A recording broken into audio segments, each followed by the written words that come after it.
Hey everyone, welcome back. It's your host Ruby, and today we are going to read chapter 9 of The Darkest Minds by Alexandra Bracken. If you haven't yet heard the other chapters, please do so. They're all listed and I put them in a playlist so that way it'll be easier to find. And you can just play the playlist and all the chapters will go in order. But now we're gonna get into it. So if you want, grab some snacks, grab a drink, sit back, relax, and let's get to it. Chapter 9. The single bullet cut a path straight down the center of the minivan, exiting out through the windshield. For a moment, none of us did anything but stare at the hole and the spreading spider web of cracks radiating out from it. Holy sh! Liam threw the car into forward, slamming his foot down all the way on the gas. He seemed to have forgotten that we were in a Dodge Caravan and not a BMW, because it went from 0 to 60 in what felt like 30 minutes. Black Betty's body began to shake, rattling from more than just the holes and cracks in the road. I whirled around, searching for Rob's SUV, but the car behind us was a bright red pickup truck, and the man leaning out of the passenger window of the truck, rifle in hand, was not Rob. "I told you," Chubbs yelled. "I told you, they were skip tracers." "Yeah, you were right," Liam yelled right back. "But could you try to be useful too?" He jerked the car left, just as the man fired another shot. It must have gone wide, because it never hit the car. Not that I could tell. He fired again, and that bullet had far better luck. It slammed into Black Betty's bumper. We felt the hit, like a brick to the back. Every single one of us let out a sharp gasp. In Chubb's case, he moaned and crossed himself. Zoo was slouched down in her seat, her chest pressed against her knees. Her hood hid her face, but it couldn't mask the way her entire body shook.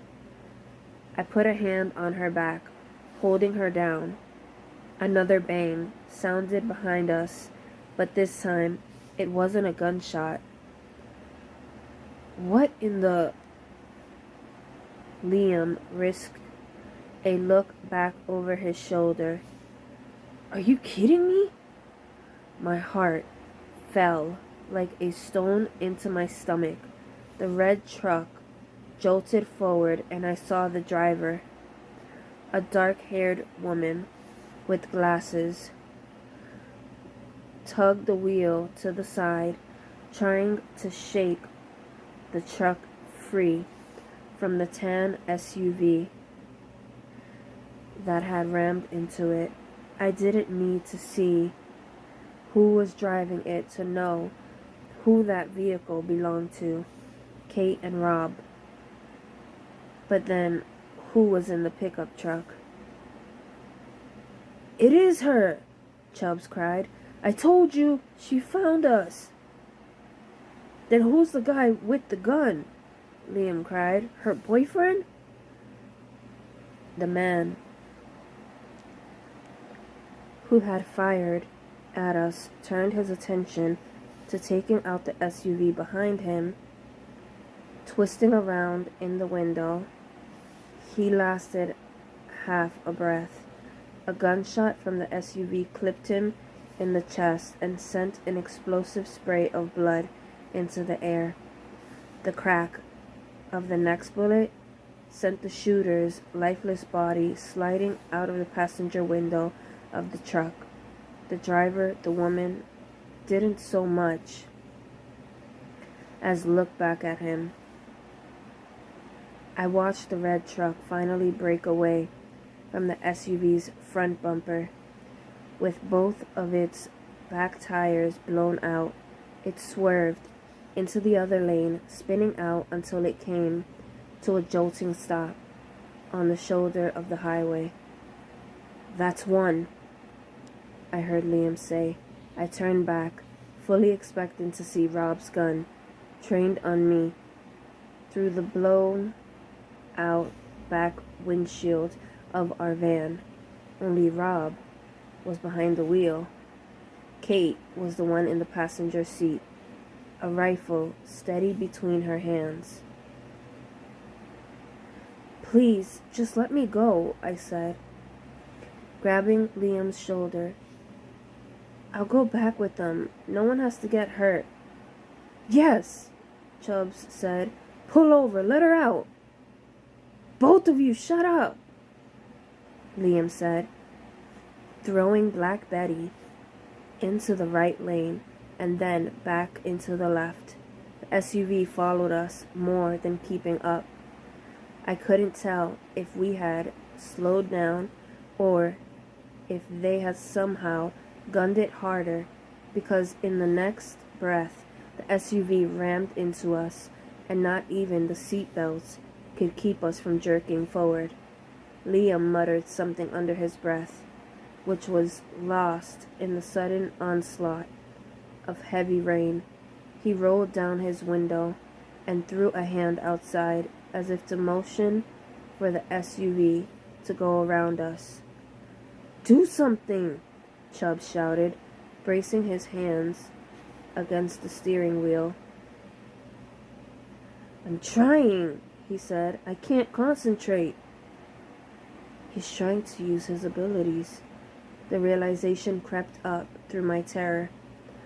The fat droplets splattered the window, blurred the trees around us, but Liam didn't bother with the wipers. If he had, he might have seen the other car blazing toward us from the opposite direction, its horn screeching to life, and woke Liam from his trance. The minivan swerved back into the right lane, narrowly missing a head-on collision with the sedan. If that little car hadn't slammed on its brake, the SUV would have plowed right into it, too. Both Zoo and I whirled around just in time to see the SUV swerve back into the right lane. Rob managed to recover quickly, and they were speeding toward us again before we had a chance to catch our breaths. "Liam," I begged, "please just pull over. I won't let them do anything to you." "I don't want to go back. I don't want to go back. I don't want to." I squeezed my eyes shut. "Green!" Liam's voice cut into my thoughts. "Can you drive?" "No." "Can you see better than Chubbs?" "Maybe. But..." "Great," he said, reaching back for my arm. "Come on up to the captain's seat," he snorted, even as another bullet pinged against Black Betty's metal skin. "Come on, it's just like riding a bike. Right pedal is gas to go. Left is to brake. Steer with the wheel. That's all you need to know. Wait!" But apparently, I didn't get a say in the matter. He swerved back into the left lane just as the SUV came up for another tap. Instead of speeding up, his foot came down hard on the brake. Black Betty skidded to a halt, and the SUV blew right by us. It happened too fast for me to put up any kind of fight. He unsnapped his seatbelt and pulled me toward the driver's seat. Just as he stood from it, the car rolled forward on its own accord, and I panicked, slamming my foot down on what I thought was the brake pedal. Black Betty leaped forward, and this time I was the one that screamed. "Brake is on the left!" Liam flew against the dashboard as the SUV recovered. I heard its tires scream as Rob turned the truck around and kicked up the speed. "Hit the gas!" "Why can't he drive?" I asked in a strangled voice. Chubbs pushed the passenger seat back far enough for him to climb over it into the back, and Liam took Chubbs' seat. "Because," he said, rolling down the window, "he can barely see 5 feet in front of him. Trust me, you don't want him to drive, darling. Now, hit the gas." I did as I was told. The car sprung forward again, sending my heart up into my throat. The wheels spun against the wet asphalt. Liam was half hanging out the window, half sitting on it. "Faster," he said. The rain fell thick and heavy, but the SUV's headlights pierced the mist as I drove the van straight toward them. We were going so fast that the steering wheel shook in my hands, jerking around like it had a life of its own. I bit back a frustrated scream and tried to let up on the gas, but Liam wasn't having it. "No, keep going." "Lee?" Chubbs was hunched over in his seat. "This is insane. What are you doing?" He had been so quiet that I'd almost forgot he was in the van. With the speedometer creeping past 80, 90, 95, I wasn't remembering much at all. And that's when it all went to hell. There was a horrible bang, 1,000 times worse than the sound of a balloon exploding. And the van was spinning. The wheel dancing around right out of my hands. "Straight!" Liam was shouting. "Straighten out!" "Shh!" The wind was knocking out of my chest by my seat belt, but I fought against the natural turn of the wheel long enough to get us heading straight again. The car tilted back, leaving a trail of sparks on the road behind us. We were staring the SUV down again, making a second head-on pass at them. "Keep going toward them. Don't stop," Liam yelled. But the tire, I thought, my hands strangling the steering wheel. The tire. Chubbs had reached for Liam's legs, steadying him before he could go flying out the window. "Let go," he snapped. "I'm fine. I've got it now." I didn't know what Liam had meant by it. Not until I looked up into the rearview mirror and saw the dark body of a tree come hurtling out of the woods, guided in front of the SUV by nothing other than a flick of Liam's hand. With his attention focused on the minivan barreling toward them, Rob didn't have time to jerk the car out of the tree's path. I spun my hands around the wheel blindly until we were facing away from the wreckage. I heard the sound of shattering glass and crunching metal as Rob tried to veer, only to overcorrect. When I looked back in the side mirror, the SUV was on its side, in a smoking heap. Beside it was the splintered body of a tree, still rolling to a stop after the collision. "What did you do?" I had to yell over the chatter of the wind and road. "I thought—" Chubbs was the one to answer, his face ashen. "Now do you get it? They weren't going to stop." Liam slid back inside of the window, plopping down with a long sigh. His hair was standing up on all ends, dusted with leaves and twigs. "Okay, Green," he said, keeping his voice steady. "They blew the tire out, so you're driving on the rim. Just keep heading straight and start to slow down. Get off on the next ramp." I clenched my jaw so hard that it ached. "You all right, Zoo?" he asked. The girl gave him 2 thumbs up, her yellow gloves the only bright spot of color in the van. "Well, I'm fine. Thanks for asking," Chubbs said. His little glasses were crooked on his face as he smoothed his blue button-down shirt. For good measure, he leaned forward and smacked the back of Liam's head.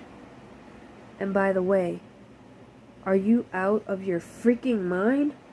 Do you know what happens when a body is thrown from a car at a high velocity?" "No," Liam interrupted, "but I imagine it's not pretty or appropriate for an 11-year-old's ear." I glanced back at Zoo. 11? That couldn't be right. "Oh, so you can throw her in the path of bullets, but she can't hear a scary story?" Chubbs crossed his arms over his chest. Liam reached down and pulled his seat back upright. When he sat back, it was with a grimace and clenched fists. There was a fresh cut above his eye, blood dripping from his chin. I saw the green highway sign through the haze of rain. It didn't matter what town or exit number it said. I just wanted to get off the road and get out of the driver's seat. My entire body was numb, exhausted, as I took my foot off the gas. The minivan followed the curve of the ramp with only the slightest nudging, and by the time we reached the road, it came to a natural stop. I pressed a hand to my chest to make sure my heart hadn't given out on me. Liam reached over and put the parking brake on. "You did a good job," he began. His voice was quieter than I expected. Unfortunately, it did nothing to calm the pissed-off snake that was coiled tight around my stomach. I reached over and punched him in the arm hard. "Ow!" he cried, pulling away from me with wide eyes. "What was that for?" "That was not like riding a bike, you asshole." He stared at me a moment, his lips twitching.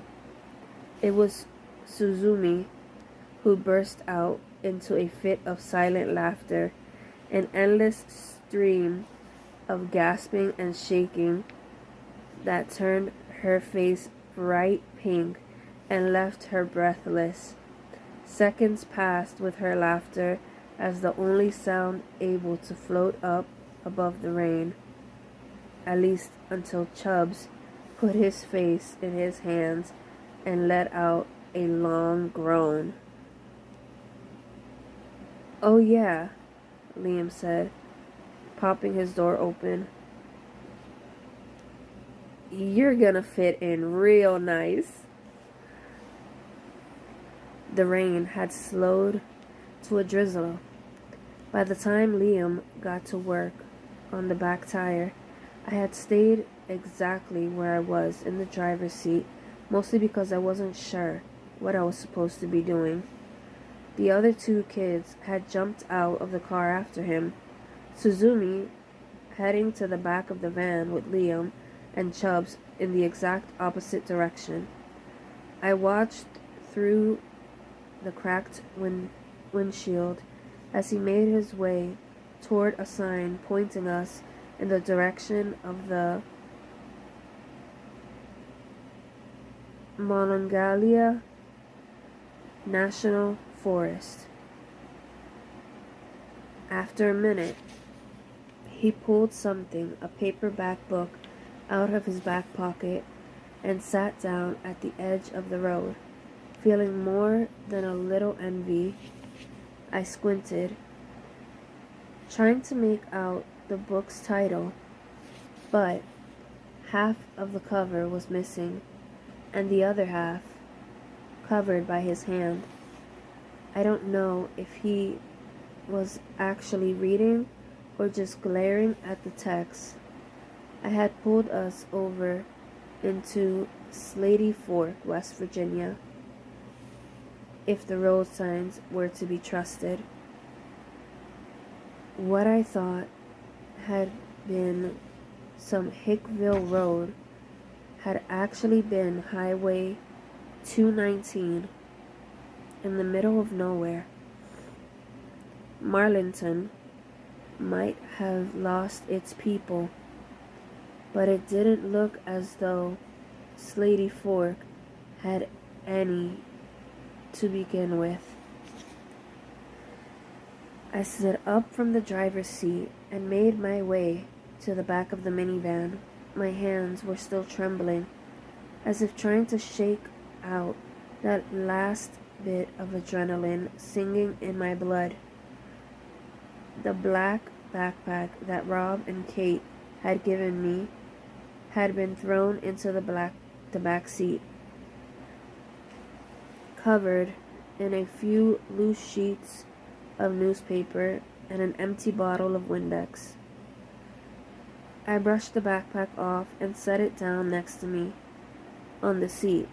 The newspaper was over 3 years old and stiff with age. There was a half-page ad for a new face cream someone had also cleverly called Forever Young.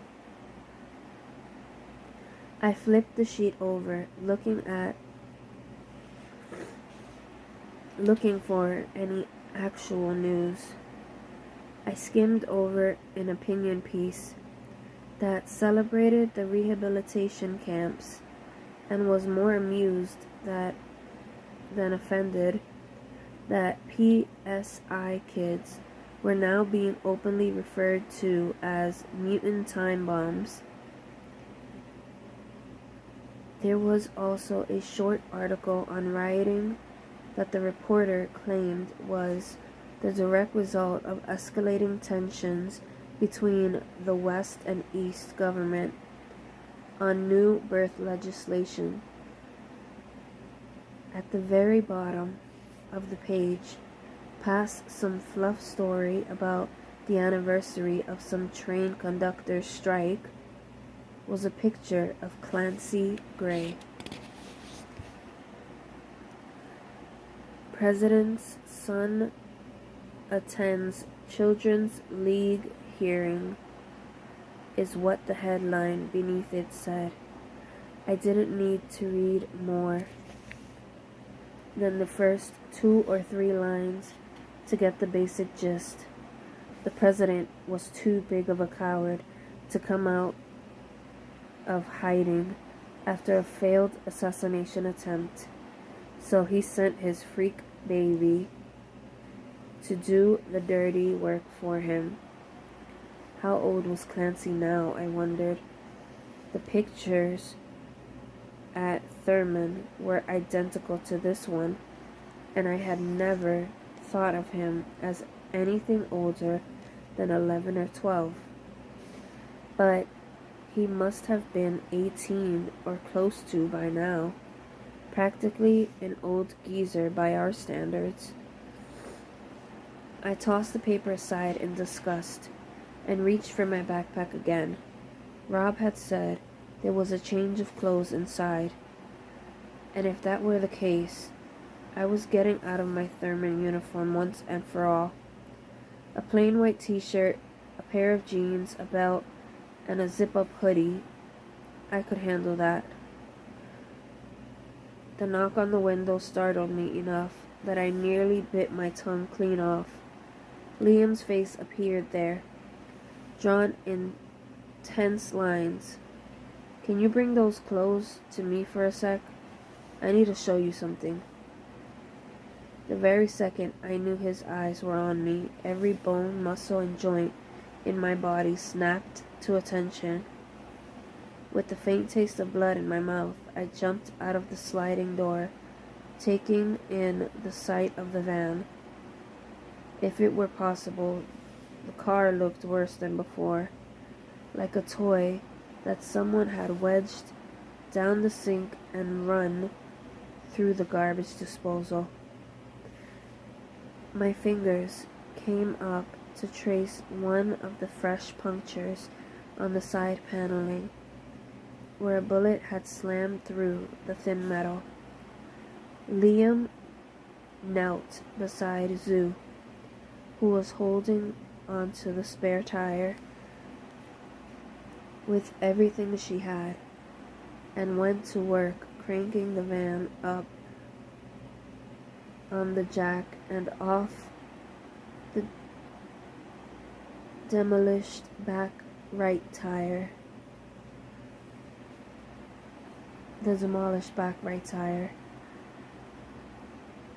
I came to stand behind them just in time to watch Liam wave his hand in front of the hubcap. The nuts twirled out on his command, collecting in a neat pile on the ground. "Blue," I registered. Liam was blue. What did that make the others? "Okay," he began. He blew a strand of his light hair out of his eyes. "Take out the shirt you were about to change into." I'm not changing out here," I said. He rolled his eyes. "Really? You're worried about your modesty when we're going to have League agents on our tail in a matter of hours? Priority, Green. Take out the shirt." I watched him for a moment, but even I wasn't sure what I was looking for. "Feel around the collar," Liam said. He set another nut on the ground by his feet. "You'll find a bump." I did. It was small, no bigger than a pea, sewn into the otherwise nondescript shirt. "Chubbs has a little fancy lady kit under the front seat," he said. "If you're going to change into it, you need to cut out the tracker out of your shirt." The little fancy lady kit turned out to be a box of thread, scissors, and a tiny piece of embroidery. On a scrap of fabric, someone, Chubbs, had sewn a perfect black square. I stared at the mark, rubbing my thumbs over its raised surface. "Anyway, you should probably change out of the uniform," Liam continued, "but be sure to check the pants and the sweater, too. I wouldn't put it past them to use more than one." He was right again. I found one sewn into the waistband of the jeans, one in the hem of the hoodie, and even one glued inside the belt buckle. 4 trackers for one girl, plus one that had been sewn into the lining of the backpack itself. Liam finished replacing the tire with a spare faster than I thought possible. Zoo helped him place the nuts back in their sockets and slowly cranked the car back down. When he handed the tools to her, she knew exactly where to put them in the trunk. "Here," he said, holding his hand out to me. "I'll take care of them." My hands trembled as I handed the trackers to him. He threw them on the ground and crushed them beneath the heel of his shoe. "I don't understand," I began again, but I did, in a way. They wouldn't have gone to all that trouble breaking me out if they hadn't had a method of keeping tabs on me if I got recaptured or separated from them. Liam's hand came out toward me, and the sheer panic at the thought of his touch had me jumping back, trying to put as much air between us as I could. It still wasn't far enough. His hand dropped between us, but I felt the warmth of his upturned palm brush my shoulder, as if it had actually rested there. My arms came up and crossed over my chest, and some mangled mess of anxiety and guilt rose up from deep in my guts. I tried to focus on the PSI identification numbers on the top of my shoes to keep from jumping away again.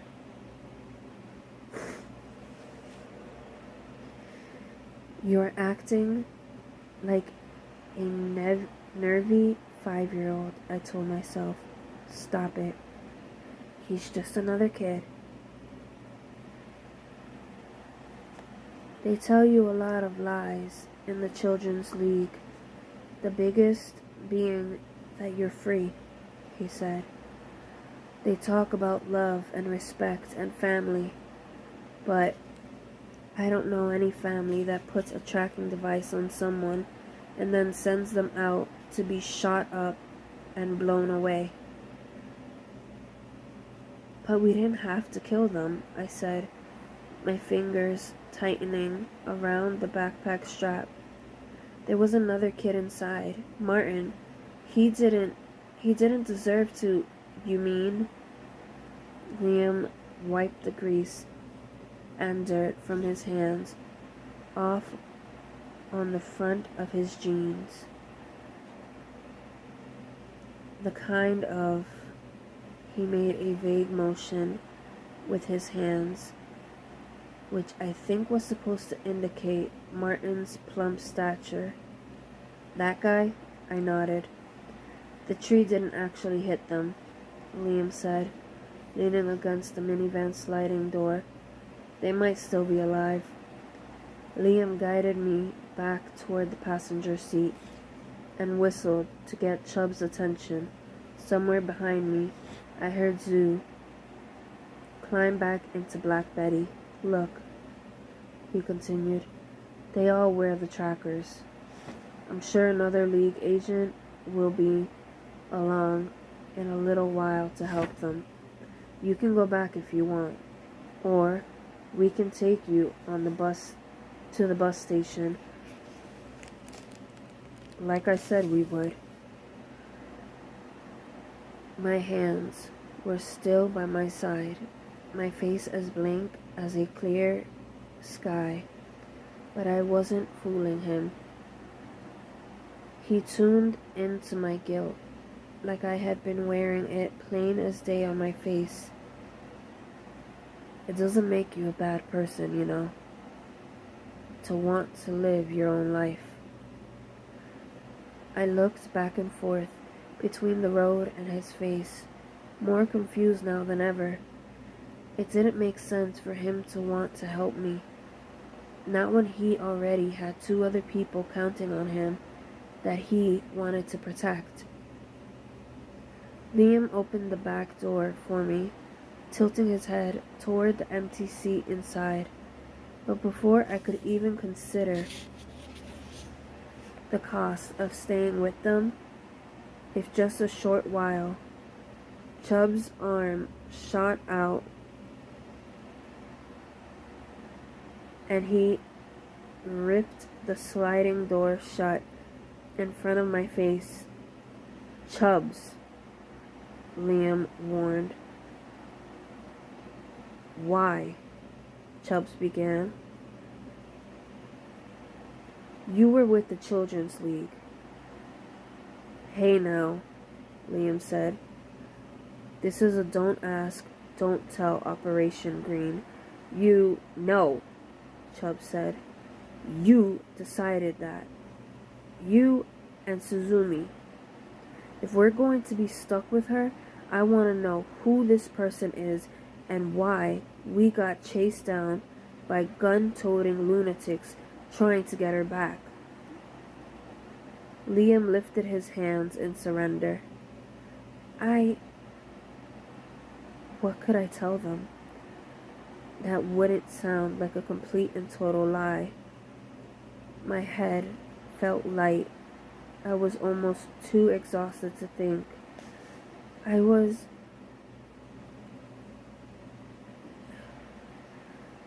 Sue gave me a nod of encouragement, her eyes bright. "I was a runner in the control tower," I blurted out. "I saw the access codes to the computer server the League wants access to. I have a photographic memory, and I'm good with numbers and codes." That was probably overkill, but apparently I had sold it. "What about your friend? What's his deal?" The longer they stared at me, the harder it became to not fidget. "Get a grip, Ruby. You mean Martin?"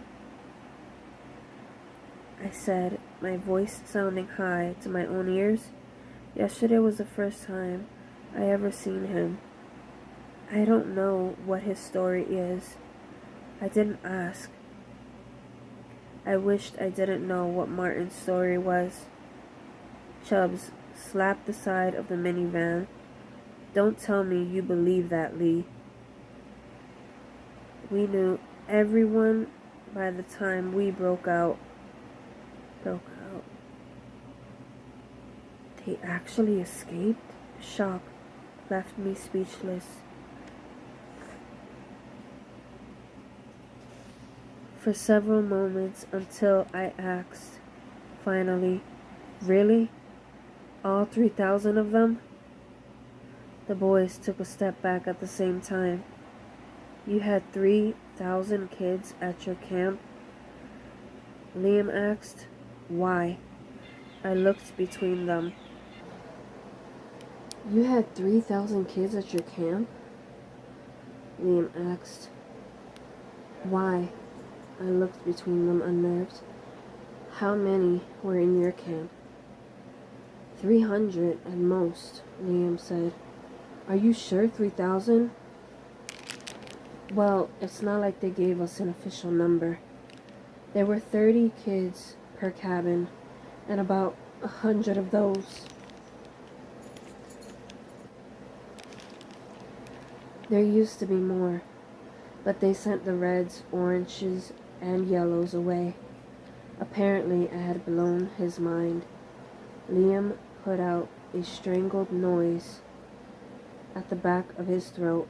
"Holy crap," he managed to squeeze out. "What camp was it?" "It's none of your business," I said. "I'm not asking you where you were." "We were in Caldona, Ohio," Chubb said, ignoring a sharp look from Liam.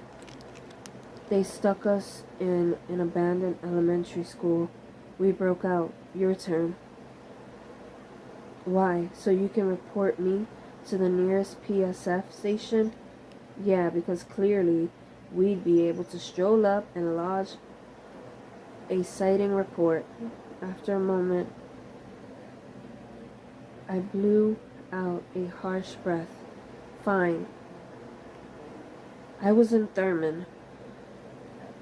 The silence that followed seemed to stretch on longer than the road beneath us. Are you serious? Liam asked, finally. Crazy Thurman? With the Franken kiddies? They've stopped testing, I said, feeling strangely defensive. No, I just... Liam raced through the words. I thought it was all filled up, you know? That's why they bused us to Ohio. How old were you when you went into camp? Chubb's voice was measured, but I saw his face fall all the same. You were young, right? The answer popped out before I could stop myself. The day after my 10th birthday. Liam blew out a low whistle and wondered exactly how much of Thurman's reputation had leaked out in the time I had been there. Who were the ones talking about the former PSFs assigned there? And how, if people knew, why hadn't anyone come to help us? How long were you guys in Caldona? Suzumi was there for about 2 years. I was there for a year and a half. And Lee was there for a year or so. That's... A small, ugly voice inside my head whispered, that's it? Even as the better part of me knew full well that it didn't matter if they had been there for 1 year or 1 day. A minute in one of those camps was enough to smash you into pieces. And you're what, 16, 17? I don't know, I said, and the thought nearly knocked me back against the van. I really wasn't sure. Sam had claimed it was 6 years, but she could have been wrong. We didn't keep track of time at Thurman in the usual way. I recognized seasons passing, but somewhere along the line, I had stopped trying to mark it. I grew bigger. I knew every winter that I must be another year older, but none of it. It just hadn't seemed to matter until now.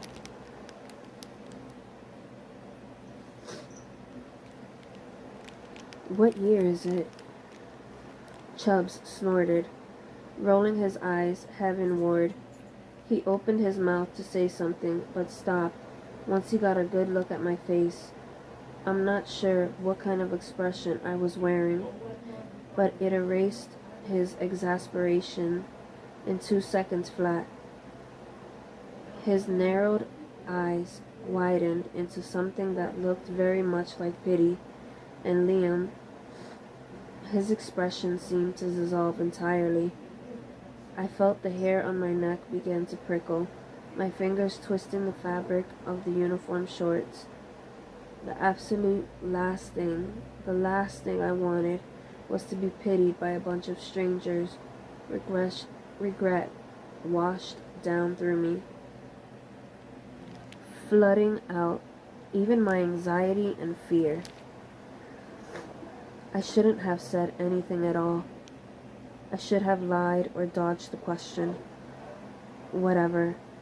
They thought Thurman was like whatever they believed I'd gone through. It was bad enough to mark me as pathetic in their eyes. I could see it in their faces, and the irony stung more than I expected it to. They'd taken in a monster, thinking it was a mouse. 16 then, I said, once Liam had confirmed the year. Sam had been right after all. Something else was bothering me. They're still creating new camps and sending kids to them? Not so much anymore, Liam said. The younger set, Zoo's age, they were hit the hardest. People got scared, and the birth rate dropped off even before the government tried banning new births. Most of the kids that are still being sent to the camps are like us.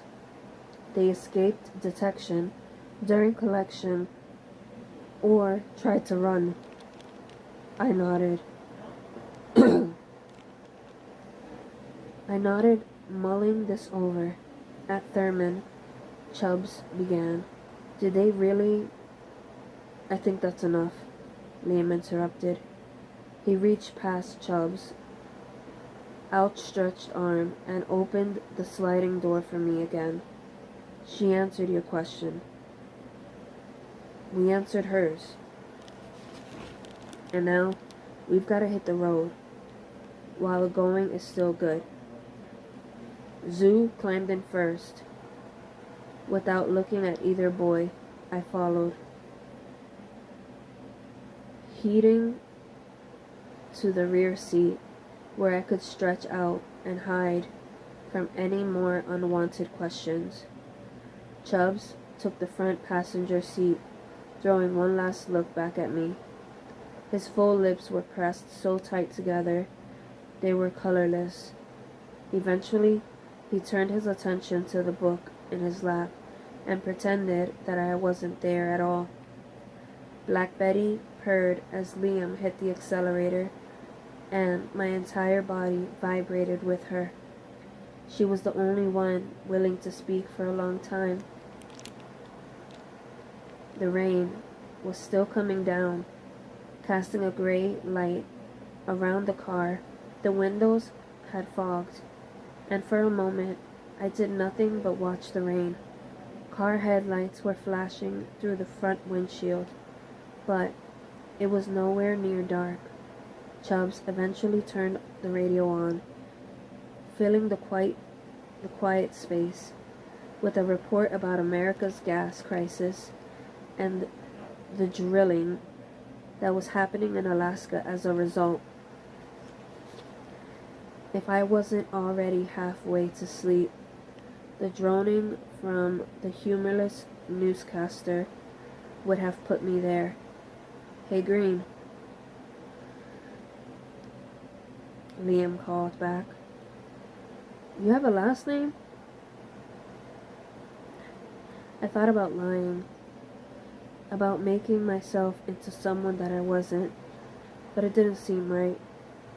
Even if I let these people in, they'd forget about me soon enough. No, I said. I had a PSI number and the name I'd inherited from my grandmother. The rest didn't matter. Liam turned back to the road, his fingers drumming on the steering wheel. Got it. I dropped back down on the seat, pressing my hands against my face. Sleep came for me eventually, just as the storm clouds peeled back to reveal a pristine night sky. Without the sound of rain, I could just make out the quiet song floating from the car speakers and Liam's deep voice as he sang along.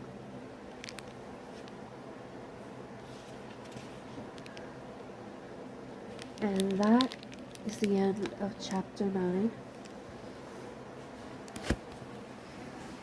Now, tune in next time and we will get to chapter 10. And also, I have been thinking about maybe the next video that I'm going to put up will possibly be from another book. It might be a little scary story or something interesting,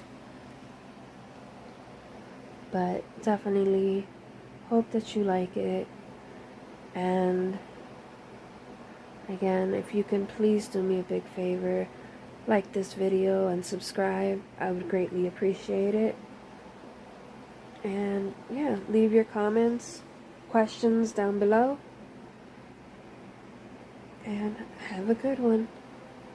Ruby out.